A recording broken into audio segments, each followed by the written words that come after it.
Amén. Damos gloria a Dios por estar en este lugar, hermanos. Vamos a orar para pedirle ahora a Dios que nos traiga su palabra y que nosotros seamos edificados a través de su palabra. Oremos. Señor, tú eres nuestro dulce Salvador. Tú eres digno de adorar. Tú eres nuestro todo, Señor. Nuestra vida está centrada en ti y sin ti nosotros nada podemos hacer.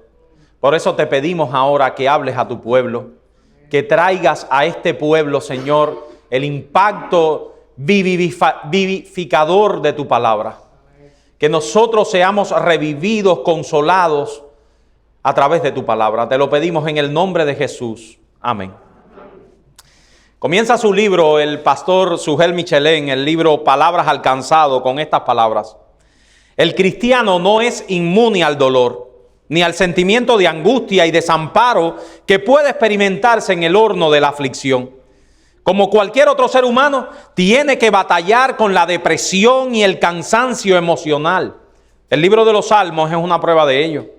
Pero a diferencia de cualquier otro ser humano, el creyente puede luchar eficazmente contra tales sentimientos. El creyente se aferra a las preciosas y grandísimas promesas de su Padre Celestial y contemplando sus pruebas a la luz del propósito eterno de un Dios que siempre es sabio, amante y todopoderoso. Y nosotros hoy estamos aquí viviendo en un mundo de mucha incertidumbre. Las enfermedades, la muerte, los dolores se vuelven, mis hermanos, el cotidiano vivir de todos los días. Les comento que tengo en casa un equipito que compré hace poco que se llama Alexa. Un equipo que está conectado a internet todo el tiempo. Que pone en la pantalla una combinación de noticias del día y fotos de mi familia. Y yo me he quedado mirando el screen de ese equipito y veo que las noticias son siempre malas. Lo único que me alegra del equipo es cuando pone alguna foto de mi familia. No hay que ser un analista político para darnos cuenta que el panorama es desolador, mis hermanos. Hoy yo quisiera traerles unas memorables palabras que me han hecho tanto bien durante esta semana y quiero compartirla con ustedes. Unas palabras que se encuentran en el libro del profeta Isaías, en el capítulo 41, en los versos 8 al 11. Y quiero que juntos lo busquemos, hermano. Isaías, capítulo 41, versos del 8 hasta el 11. Y voy a leerles muchas veces durante este sermón este texto. Así que no sientan que estoy siendo muy repetitivo. Dice Isaías en el verso 8. Pero tú, Israel, siervo mío eres. Tú, Jacob, a quien yo escogí, descendencia de Abraham, mi amigo. Porque te tomé de los confines de la tierra y de tierras lejanas te llamé y te dije, mi siervo eres tú, te escogí y no te deseché. No temas, porque yo estoy contigo. No desmayes, porque yo soy tu Dios que te esfuerzo. Siempre te ayudaré, siempre te sustentaré con la diestra de mi justicia. Israel ha estado en Babilonia durante 70 años cautivo. Porque si no entendemos el contexto, no entenderemos las palabras. Sin embargo, en el año 538 a.C., el rey persa Ciro conquistó el imperio de Babilonia y decretó que los judíos exiliados se les permitiría regresar a su tierra, Jerusalén. Así que alrededor de 50,000 judíos emprendieron el primer retorno a la tierra de Israel, dirigidos por Zorobabel. Ciro, un rey impío, fue el instrumento que Dios usó para que el pueblo de Israel retornara a Jerusalén y emprendiera las labores de la construcción del templo. Así que este capítulo 41 está enmarcado en la profecía de ese acontecimiento histórico. Si fuéramos a hablar del acontecimiento, pudiéramos hablar de que el acontecimiento ocurrió realmente en Isaías 44. Sin embargo, Isaías 41 es la profecía de lo que ocurriría. Ciro el Grande, el líder del naciente imperio persa, un imperio muchísimo menor, atacaría el grandísimo imperio babilónico y destruiría aquel imperio, y el pueblo de Israel terminaría con una esclavitud de 70 años en Babilonia. Mis hermanos, Dios liberaría a su pueblo. Y ustedes pueden dar cuenta, en el capítulo 41 nunca se menciona la palabra Ciro, ni se menciona ese acontecimiento porque es una profecía. Sin embargo, en los versos 1 al 2, miren lo que dice. No se vayan del capítulo 41.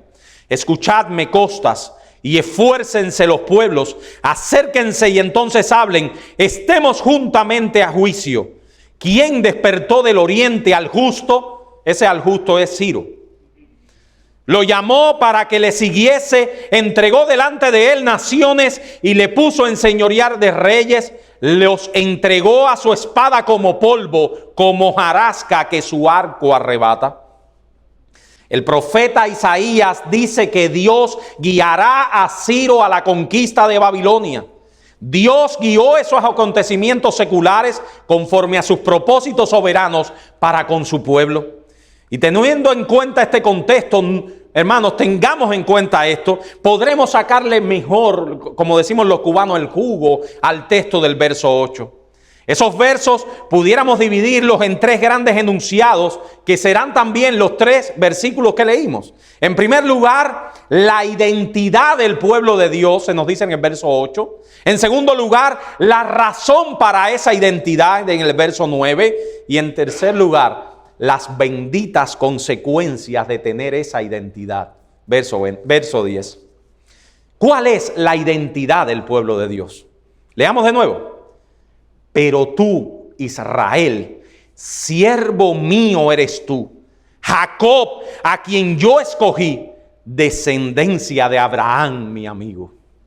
Obviamente este verso comienza con una comparación. Dice, pero tú, Israel. Bueno, Señor, ¿con quién tú me estás comparando? ¿Con quién tú estás comparando a tu pueblo? Vayamos al verso 7. ¿Qué dice el verso 7? El carpintero animó al platero y el que alistaba con martillo al que batía en el yunque, diciendo, buena está la soldadura, y lo afirmó con clavos para que no se moviese. Qué raro, ¿verdad? Qué palabras tan raras. Obviamente, ante la dificultad, ante la prueba, ante los embates de la vida que vendrían con esa destrucción de Babilonia, los impíos, los babilónicos, los babilonios, los pueblos vecinos, los idólatras se han puesto bajo la protección de sus impotentes deidades. Los que las hacen son como ellas, y así todo el que confía en ellas. Probablemente se está refiriendo acá a los babilonios cuando vean venir al imperio persa de Ciro contra ellos. ¿Qué tienen? ¿Qué tienen ellos? Tienen sus ídolos. El carpintero animó al platero y el que alisaba con martillo al que batía en el yunque, diciendo, bueno, buena está la soldadura, y lo afirmó con clavos para que no se moviera.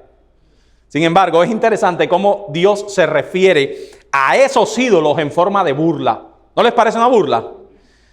Este texto tiene un tono burlesco. Las obras de las manos del carpintero y del platero tienen que ser confirmadas o afirmadas con clavos para que no se muevan, porque si no, ¿qué pasa?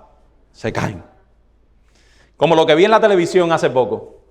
Recientemente, sobre inundaciones en México, se veía a una vecina, una ancianita, con el agua casi hasta el cuello, cargando una enorme imagen de la Virgen de Guadalupe. Pero no está la Virgen para ayudarla a ella. No. La Virgen tiene que ser ayudada. Los ídolos son un gran absurdo, dice Dios. Sin embargo, tú, Israel, tu Dios no es un ídolo. Dios asegura a su pueblo que no tiene nada que temer en medio de las turbulencias con las que se agita la historia. Isaías desplaza nuestra atención del mundo incrédulo hacia el pueblo de Dios. Pero tú, los israelitas también vieron lo mismo que los demás pueblos. Los israelitas también se percataron de las victorias del conquistador y sin dudas también sintieron gran temor. Sin embargo, tú, Israel, eres siervo mío. Así que la identidad de Israel es completamente diferente. Tu identidad es siervo del Dios verdadero, escogido por Dios, descendencia de Abraham, mi amigo. La identidad de el pueblo de Dios está determinada por el Dios a quien sirve, el Dios que le ha escogido. Por ser descendientes de Abraham, que es llamado en este texto amigo de Dios. Hermanos, y si nosotros interpretamos estas palabras para aquel pueblo de Israel solamente, estaríamos cometiendo un grandísimo error. No estaríamos viendo el texto a la luz de la revelación. Dejaríamos un enorme vacío. ¿Quién es el pueblo de Dios? ¿Quiénes son los siervos de Dios? ¿Quiénes son los descendientes de Abraham? Obviamente, mis hermanos, los descendientes de Abraham somos cada uno de los que nos hemos acercado a Cristo a través de la fe. Amén. Nosotros somos la descendencia de Abraham, amigo de Dios. Nosotros somos el verdadero Israel de Dios. Romanos 9 dice, no que la palabra de Dios haya fallado, porque no todos los que descienden de Israel son israelitas, ni por ser descendientes de Abraham son todos hijos, sino en Isaac te será llamada descendencia. Y si te parece raro, Pablo dice, esto es, no los que son hijos según la carne son los hijos de Dios, sino los que son hijos según la promesa son contados como descendientes. Amados hermanos, nosotros tenemos una identidad nueva determinada por nuestra relación con el Dios vivo y verdadero. Somos siervos de Dios. Tú, pueblo de Dios, eres siervo. Y este texto parece indicar que Dios le está diciendo, eres siervo de un dueño mejor. ¿No es verdad? Ellos son también siervos, también esclavos de sus ídolos. Nosotros tenemos un dueño mejor. Todos los seres humanos sirven a alguien. No te engañen. Los idólatras sirven a sus dioses. La gente sirve a Satanás y a sus pecados. Los que están sin Cristo son siervos de sus concupiscencias, del mundo y de sus propios deseos. Cuando Dios llama a su pueblo mi siervo, este no es solo un título que demuestra nuestra relación con Él. También es un título de honor, mis hermanos. Es un gran honor servir al Dios vivo y verdadero. Este título es usado con frecuencia en los profetas del Antiguo Testamento, que Dios mismo les llama sus siervos. Y el título parece referirse también al rey David en su pacto con el Señor. Jehová ha hablado a David, dice 2 Samuel 3, diciendo, por la mano de mi siervo David, libraré a mi pueblo de mano de los filisteos, de mano de todos sus enemigos. Así que, como pueblo de Dios, limpiados y lavados por la sangre de Cristo, hijo de David, nosotros somos también, y también Dios nos dice a nosotros, mi siervo. Así que nosotros somos siervos de Dios. Nosotros tenemos un mejor dueño, un dueño que dice el texto, nos ha escogido para sí, a quien yo escogí. Hermanos amados, nosotros somos linaje escogido, real sacerdocio, nación santa, pueblo adquirido por Dios, para que anunciéis las virtudes de aquel que os llamó de las tinieblas a su luz admirable. Vestíos, dice Pablo en Colosenses, como escogidos de Dios, santos y amados, de entrañable misericordia, de benignidad, de humildad, de mansedumbre, de paciencia.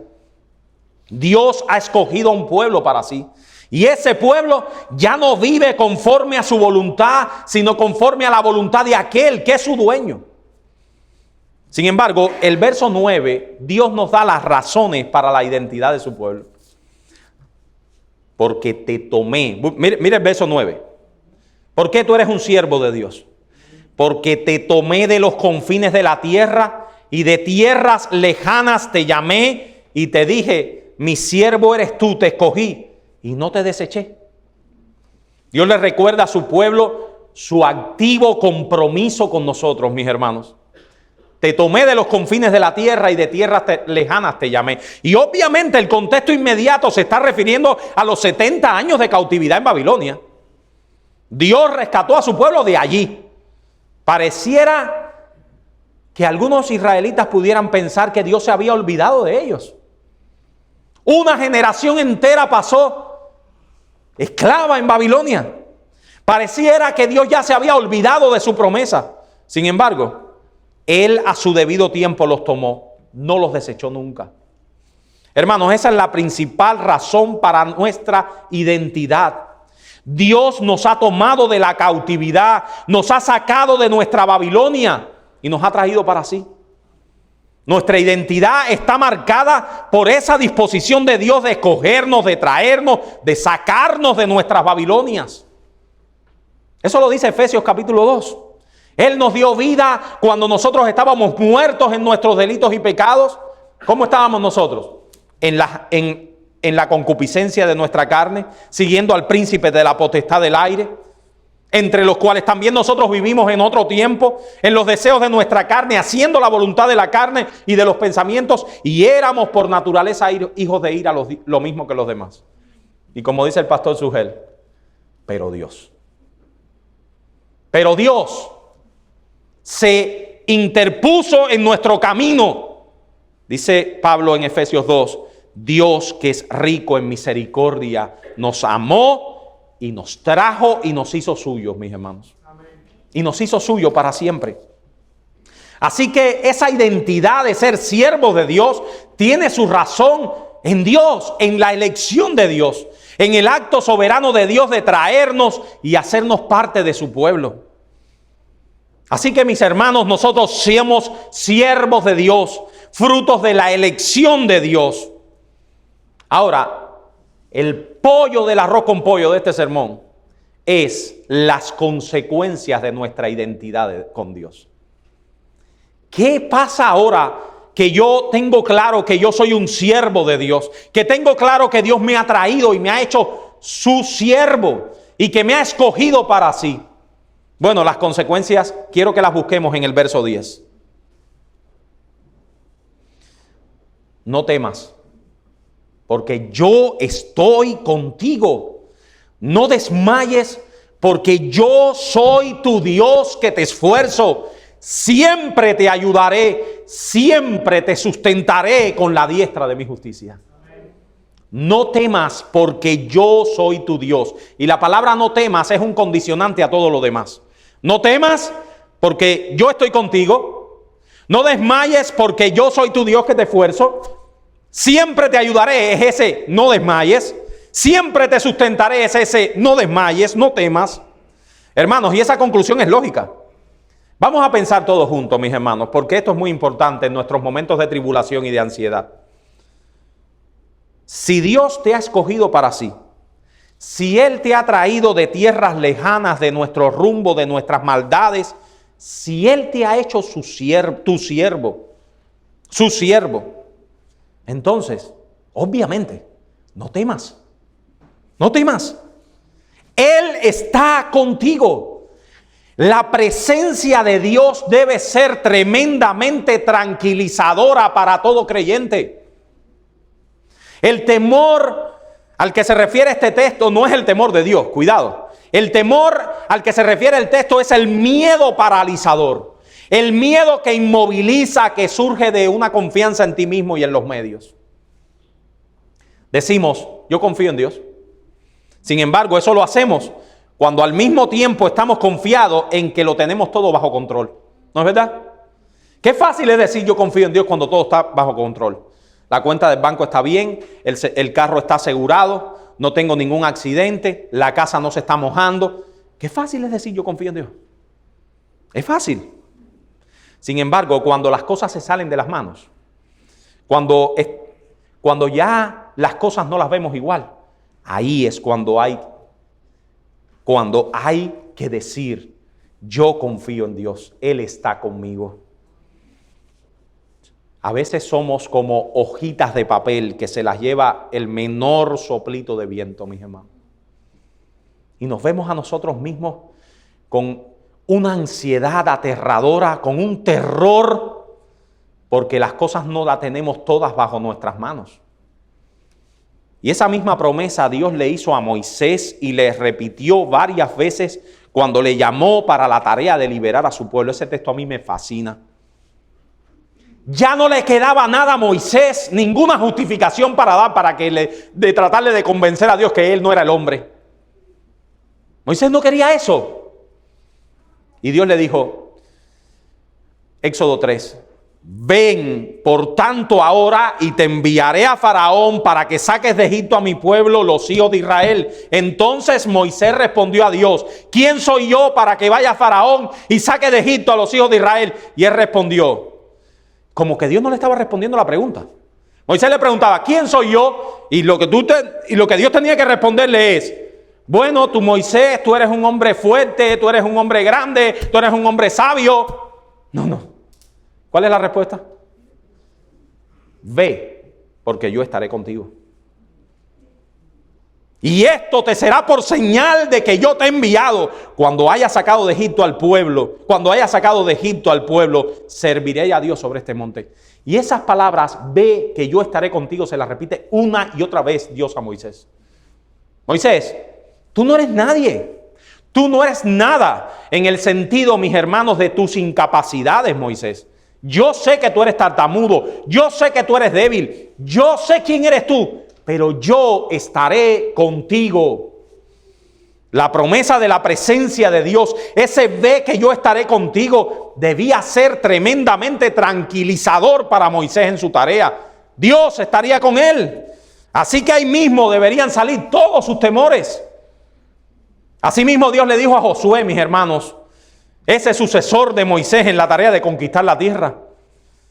Josué 1 dice, aconteció después de la muerte de Moisés, siervo de Jehová, que Jehová habló a Josué, hijo de Nun, servidor de Moisés, diciendo, mi siervo Moisés ha muerto. Ahora pues levántate y pasa este Jordán, tú y todo este pueblo, a la tierra que yo les doy a los hijos de Israel. Yo os he entregado, como le había dicho a Moisés, todo lugar que pasare la planta de vuestros pies. Desde el desierto y el Líbano hasta el gran río Éufrates, toda la tierra de los Eteos hasta el gran mar donde se pone el sol será vuestro territorio. Nadie te podrá hacer frente en todos los días de tu vida. Como estuve con Moisés, estaré contigo. No te dejaré ni te desampararé. Ese debe ser el consuelo del creyente, mis hermanos. Y es interesante cómo Jesús nos repite las mismas palabras. Porque quizás tú te preguntes, bueno, pero eso se lo dijo a Moisés para hablar con Faraón. Eso se lo dijo a Josué para conquistar la tierra. Pero Dios ahora nos repite las mismas palabras a ti y a mí. Por tanto, id y haced discípulos a todas las naciones. Y he aquí que yo estoy con vosotros todos los días hasta el fin del mundo. Como el hijo que teme a la noche y su padre se duerme al lado suyo. ¿No les ha pasado eso? A mí me ha pasado. Uno lo siente dormir plácidamente. Papá está al lado mío. Hermanos, Dios no nos puede prometer nada mejor ni más grandioso. Como cuando alguien me dijo una vez que le pedí a su ángel de la guarda que lo guardara todos los días. Y le dije, yo no necesito ningún ángel de la guarda. Dios me ha prometido su presencia. Amén. Hermano, piensa en todo lo que tú sabes acerca de Dios. A ver, vamos a hacer ese examen. En todo lo que tú sabes acerca de Dios. Él es el soberano rey del mundo entero, el creador, el sustentador de todas las cosas. Y también tu Padre celestial, que te ha prometido estar contigo. Entonces, no temas. No temas. No caigas en el temor paralizador, en la ansiedad sin esperanza, en el miedo que aterra y hunde. No temas. Yo estoy contigo, dice el Señor. Pero esta no es la única promesa que se desprende de la identidad que tenemos con Dios. No desmayes, porque yo soy tu Dios que te esfuerzo, siempre te ayudaré, siempre te sustentaré con la diestra de mi justicia. La Reina Valera dice, no desmayes. Sin embargo, literalmente es no caigas en el desaliento o no caigas ansiosamente en el desaliento. La presencia de Dios al lado nuestro no es solamente una realidad presencial. O sea, miren esto, no es solamente que porque Dios está al lado mío, ya. No, es que Dios está al lado nuestro y Él está haciendo cosas a favor nuestro. No es que Dios está pasivo mirando nuestra realidad y no haga nada. No, mis hermanos. La Biblia de las Américas dice, no te desalientes porque yo soy tu Dios, te esforzaré, ciertamente te ayudaré, sí te sostendré con la diestra de mi justicia. No te desalientes. Y Pablo a los tesalonicenses le dice, mis hermanos, ¿qué palabras estas? No os entristezcáis como los otros que no tienen esperanza. Mi hermano, cuando a tu vida llega un problema, ten este texto presente. No os entristezcáis como los otros que no tienen esperanza. A veces nos parece nuestro comportamiento como aquel que no tiene esperanza. Y el texto da 3 razones contra el desaliento. En primer lugar, yo soy tu Dios que te fortaleceré. En segundo lugar, yo soy tu Dios que te ayudaré. Y en tercer lugar, yo soy tu Dios que te sostendré con la diestra de mi justicia.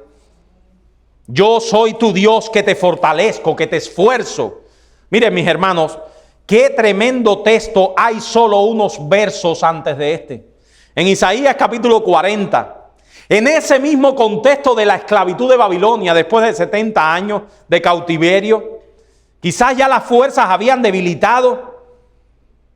Ya Dios se ha olvidado de nosotros. Esto es adaptarnos a la esclavitud. Apaga y vamos, que ya se acabó todo. En Isaías 40, 27 al 30, miren lo que Dios le dice nuevamente a su pueblo. Solo unos versos antes. ¿Por qué dices, oh Jacob, y hablas tú, Israel, mi camino está escondido de Jehová y de mi Dios pasó mi juicio? ¿No has sabido? ¿No has oído que el Dios eterno es Jehová, el cual creó los confines de la tierra? No desfallece ni se fatiga con cansancio, y su entendimiento no hay quien lo alcance. Él da esfuerzo al cansado y multiplica las fuerzas al que no tiene ningunas. Los muchachos se fatigan y cansan, los jóvenes flaquean y caen, pero los que esperan a Jehová tendrán nuevas fuerzas, levantarán alas como las águilas, correrán y no se cansarán, caminarán y no se fatigarán. Amén. Hermanos, Dios es un manantial de fuerza. Él no desfallece, Él no se fatiga. No es aún ni comparable al muchacho. Vemos a los niños que parecen infatigables. Después de un duro día, están a las 10 de la noche como si se hubieran acabado de levantar en la mañana. Bueno, Dios dice en este texto, los párvulos, los muchachos que parecen infatigables también se cansan. Toda fuerza humana tiene límites, pero Dios no se cansa ni se fatiga, mis hermanos. Por tanto, Él da esfuerzo al cansado, multiplica las fuerzas al que ya no le quedan. Y obviamente este fortalecimiento va mucho más allá de lo físico. Es cuando tú sientes que ya no puedes más con tus cargas. Que llegas al trono de Dios y le dices, Señor, yo no puedo más.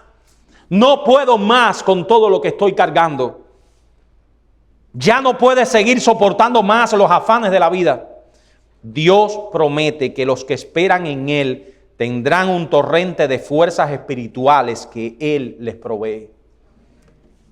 Levantarán alas como las águilas, correrán y no se cansarán, caminarán y no se fatigarán. Y la Biblia de las Américas dice, se remontarán como las águilas, correrán y no se cansarán, caminarán, no se fatigarán.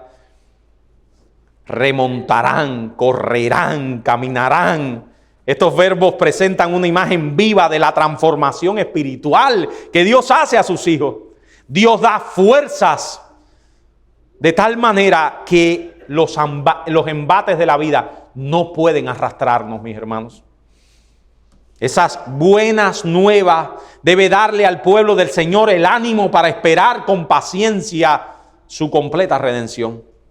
Así que en primer lugar, Dios es un manantial de fuerza para su pueblo. En segundo lugar, Dios le dice a su pueblo, no desmayes, siempre te ayudaré. Hermanos, entendamos lo que está hablando acá. Nuevamente, 70 años en una tierra ajena. No desmayes, siempre te ayudaré. Eso pareciera un poco paradójico. Señor, ¿cómo tú me vas a decir no desmayes, siempre me ayudarás? Como que no veo que me estás ayudando. Mis hermanos, confiar realmente en Dios es descansar en Él. Es dejarse de preocupar al extremo hasta los más íntimos detalles en tenerlo todo amarrado. Ustedes saben, nosotros los reformados hacemos mucho énfasis en la prudencia, ¿verdad? Pero la prudencia tiene un límite y ese límite es la falta de fe. ¿Saben eso? La prudencia tiene un límite y ese límite es la falta de fe. Confiar en la ayuda de Dios es tener la plena seguridad de que pase lo que pase, no estoy en las manos del destino, ni de mis enemigos, ni de mis amigos, ni de mis fuerzas y ni de mi destreza. Estoy en las manos de Dios y Él está en control de todas las cosas. Anoche hablábamos con alguien y esa persona profesa la fe y nos decía, tengo un trabajo, pero ese trabajo, el problema es que si en la carretera hay una sola vía y la vía, entonces en algún momento se obstruye la vía. ¿Tú te imaginas que esa carretera se pueda hundir en el mar porque es en una isla? ¿Tú te imaginas entonces que venga un terremoto? ¿Tú te imaginas que la policía... Le dije, no, yo no me imagino nada de eso, pero la prudencia no puede llegar a la falta de fe. Yo todos los días me subo arriba de un puente para ir a mi trabajo. El día que se caiga el puente, ese día el Señor me llamó a su presencia, mis hermanos. Y se acabó. Se acabó. Mis hermanos amados, tú tienes miedo al coronavirus, pero el coronavirus no puede hacer de tu vida el eje de tu vida. No lo puede. Tu vida está en las manos de Dios. Tú te cuidas, pero tú confías. Y la prudencia tiene el límite, y el límite es la confianza en Dios. Por tanto, Mateo 6, no os afanéis por vuestra vida. ¿Qué habéis de comer, o qué habéis de vestir, o qué habéis de beber? Ni por vuestro cuerpo, ¿qué habéis de vestir? ¿No es la vida más que el alimento y el cuerpo más que el vestido? Mirad las aves de los cielos, que no siembran, ni ciegan, ni recogen en graneros, y vuestro Padre Celestial las alimenta. ¿No valéis vosotros mucho más que ellas? ¿Y quién de vosotros podrá, por mucho que se afane, añadir a su estatura un codo? Y por el vestido, ¿por qué os afanáis? Considerad los lirios del campo, cómo crecen, no trabajan ni hilan, pero os digo que ni aun Salomón con toda su gloria se vistió como uno de ellos. Y si la hierba del campo que hoy es y mañana se echa al horno, Dios la viste así, ¿no hará mucho más a vosotros, hombres de poca fe? No os afanéis diciendo qué comeremos o qué beberemos o qué vestiremos, porque los gentiles buscan todas estas cosas, pero vuestro Padre Celestial sabe que tenéis necesidad de todas esas cosas, mas buscad primeramente el reino de Dios y su justicia, y todas estas cosas os serán añadidas. Así que no os afanéis por el día de mañana, porque el día de mañana traerá su afán. Basta a cada día su propio mal. Y el pastor R.C. Sproul, comentando este texto, miren lo que dice. El punto no es que las aves estén ociosas, sino que ellas ni se preocupan ni necesitan preocuparse por lo que depara el futuro.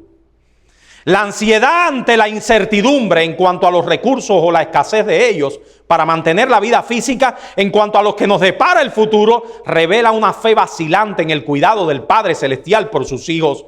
La preocupación desmedida que lleva a la ansiedad, nuestra desconfianza en el conocimiento y cuidado de Dios, nos puede paralizar. Amados hermanos, miren, uno tiene que tener esto claro. ¿Qué es prudencia? Hacer lo que te corresponde. Hacer lo que te corresponde. Señor, yo he trabajado para sostener a mi familia. ¿Qué es falta de fe? Ay, ¿qué pasará mañana? ¿Y si pierdo el trabajo? ¿Y si se cae un puente? Eso es falta de fe. Haz lo que tienes que hacer y confía en el Señor. El futuro le pertenece a Él, no a ti. Y cuando hablamos del cuidado de Dios, obviamente, mis hermanos, estamos pensando en la providencia de Dios. Providencia significa literalmente, ¿tú sabes lo que significa providencia? Porque lo repetimos mucho todo el tiempo. Providencia significa proveer para. Eso es providencia.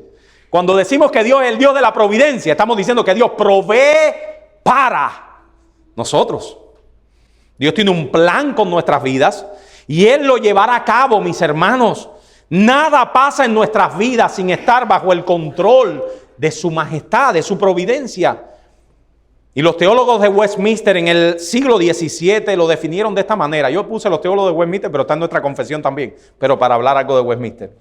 Dios, el gran creador de todas las cosas, sostiene, dirige, dispone y gobierna todas las criaturas para alabanza de su sabiduría, poder, justicia, bondad y misericordia. Amén. Así que hay una enorme diferencia entre la providencia de Dios, ¿y ustedes saben qué? Y el destino o la suerte. La clave se encuentra en el carácter personal de Dios. La fortuna es ciega, Dios lo ve todo. El destino es impersonal, Dios es nuestro Padre. La suerte es muda, Dios nos ha declarado su voluntad a través de su palabra. Miren qué diferencia, mis hermanos, hay entre la providencia y el destino. Así que no estamos en las manos ni del destino, ni de la suerte, ni de la fortuna. Estamos en las manos de Dios, que es nuestro Padre, que tiene un propósito para nuestras vidas. Así que no desmayes. Dios dice, siempre te ayudaré. Siempre te ayudaré. En último lugar dice, no desmayes. Siempre te sustentaré con la diestra de mi justicia. Y en esta última razón para no desmayar hay también un gran consuelo y es el sustento de Dios. Y ustedes saben, dicen los comentaristas, los que saben, que esta última razón para no desmayar es como aquel que ya ha tropezado. Es como Dios que está, ¡ay! Lo sostengo para que no caiga. Dice la Biblia textual en la 4ª edición, sí, yo te sostendré con mi diestra victoriosa. Cuando ya el desaliento nos ha llevado al desmayo, cuando ya nos ha llegado el resbalón, cuando nos ha llegado la desconfianza que nos hace tropezar, que muy probablemente era allí donde estaba el pueblo de Israel después de una esclavitud de 70 años. Entonces Dios le dice, yo te sostengo. Sostén implica traernos de donde estemos. Sostén implica no dejarnos nunca. Sostén implica no dejarnos pataleando en el charco. Es esa perseverancia que Dios da a sus santos para que ellos siempre vuelvan a Él. Él nos sustenta con su diestra de justicia, o sea, una diestra que es victoriosa. Y la diestra, mis hermanos, en la Biblia siempre es señal de poder. Siempre es señal de autoridad. Y siempre ustedes saben de qué es señal. De preferencia. Cuando Dios dice que Él nos sustenta con su diestra, nos dice que Él nos prefiere a nosotros. Hermano, qué bendición. El Dios del universo nos prefiere a nosotros. Nosotros nos sentaremos a la diestra de Jesús en su reino. Nosotros ya estamos a su derecha, pues somos su pueblo, somos sus hijos, somos el objeto de su amor en Cristo. Y eso me lo inventé yo. Eso de que la diestra signifique preferencia, poder, que signifique que nos ama, que signifique que está pensando en nosotros. Eso me lo inventé yo. No, eso lo dice Jesús en Mateo 25. Miren lo que dice Jesús en Mateo 25, 31 al 34. Cuando el Hijo del Hombre venga en su gloria y todos los santos ángeles con Él, entonces se sentará en su trono de gloria. Y serán reunidas de Él todas las naciones, todo el mundo será reunido. Y apartará a los unos de los otros como aparta el pastor las ovejas de sus cabritos. Y pondrá a las ovejitas. ¿A dónde las pondrá? A su derecha. Y los cabritos a su izquierda. Entonces el rey dirá a los de su derecha: venid, benditos de mi Padre, heredad el reino preparado para vosotros desde la fundación del mundo. Hermanos, Él nos sostendrá. Él tiene un reino que ya está preparado para nosotros. Ya estamos a su derecha. Pero tú, Israel, siervo mío eres tú. Tú, Jacob, a quien yo escogí, descendencia de Abraham, mi amigo, porque te tomé de los confines de la tierra y de tierras lejanas te llamé y te dije, mi siervo eres tú, te escogí y no te deseché. No temas, porque yo estoy contigo. No desmayes, porque yo soy tu Dios que te esfuerzo. Siempre te ayudaré, siempre te sustentaré con la diestra de mi justicia. A nuestros hermanos, aquellos que nos hemos acercado a Cristo a través de la fe, yo les pregunto, mis hermanos, habiendo visto con detalle, con algún detalle este texto, ¿qué razón hay para vernos en la ansiedad, en la desesperación y en la depresión, mis hermanos? Repitámonos eso una y otra vez. Alentemos nuestros corazones con estas palabras. Ellas han sido dichas a todos aquellos que somos descendencia de Abraham. Y es muy linda esa parte. Se la leí a mi esposa anoche y me decía, qué lindo eso de amigo de Dios. ¿Y saben qué? Todos los que nos hemos acercado a Cristo por la fe somos descendencia de Abraham. Glorioso privilegio que por gracia hemos recibido, ser llamado pueblo de Dios, hijo de Dios. Alentémonos unos a otros con estas palabras. Amén. Pero en segundo lugar, quiero dirigirme a las personas que hay en este lugar que no han venido a Cristo y que saben que no son hijos de Dios. Una mala noticia. Esta promesa no es para ti, mis hermanos, mis amigos, no es para ti. Esta promesa no es para los incrédulos, no es. Esta promesa tiene una condición clara. Dios es fuerza, ayuda y sostén de su pueblo, Pero también hay una buena noticia, ¿saben? Una buena noticia para todos aquellos que no tienen a Cristo, y es que tú puedes ser pueblo de Dios. Si vienes a Jesucristo en arrepentimiento y fe, tú puedes ser pueblo de Dios. Porque nosotros estábamos como tú. Porque Efesios capítulo 2 dice que nosotros éramos lo mismo que los demás. Y porque Juan capítulo 1 versículos 11 al 12 Jesús dice, mas a todos los que les recibieron, a los que creen en su nombre, les dio potestad de ser hechos hijos de Dios, los cuales no son engendrados de sangre, ni de voluntad de carne, ni de varón, sino de Dios. Hijos nuestros, dejen ya de ser espectadores pasivos de esta bendición. Ustedes saben, así yo veo a nuestros hijos, a nuestros niños. Son espectadores pasivos de esta bendición. Y sus padres gritándole, vengan ya a Jesucristo en arrepentimiento y fe. Acaben de compartir esta bendición. Dejen de expectar pasivamente. Personas que nos visitan, hoy puede ser el día que tu vida cambie para siempre. Sí, ven a Jesucristo en arrepentimiento y fe. Entonces, y solo entonces, estas palabras serán para ti también. Vamos a orar y con esto terminamos, hermano.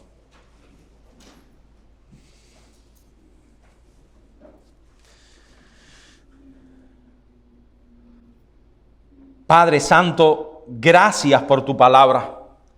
Gracias por la vida que hay en tu palabra. Gracias por la esperanza que hay en tu palabra. Gracias porque nosotros hemos corrido a Cristo a través de la fe. Nosotros te pedimos que estas palabras sean una realidad en nuestras vidas. Pero te pedimos también, Señor, que tú salves hoy aquí a los que no te conocen. Sálvalos, Señor. Hazlos parte de esta promesa. Te rogamos que estas sean palabras de vida en este lugar para muchos hoy. Gracias por el consuelo y la victoria que tenemos en Jesucristo. En el nombre y por los méritos de Él. Amén.